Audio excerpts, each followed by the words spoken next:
getting to see the equipment that HARMAN have available for artists for live and also for like the recording experience is really good.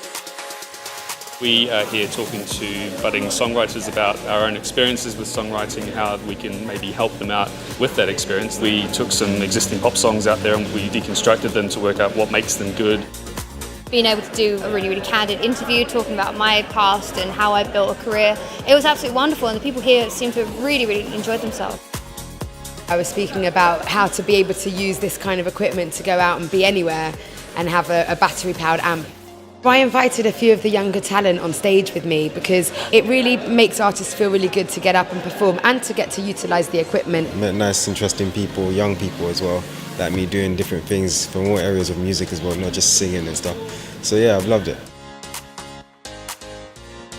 I've been doing a live sound masterclass today discussing everything from doing small gigs right up until full world tours. It's a great opportunity for young people to come across, try out products that they wouldn't be able to get their hands on, and it gives them a chance to really learn what tools they could be using in the future of their career. It's really important to showcase the products that people know about, so I thank HARMAN for organising such event. It's been a wonderful experience, and I think it's fantastic what HARMAN are doing.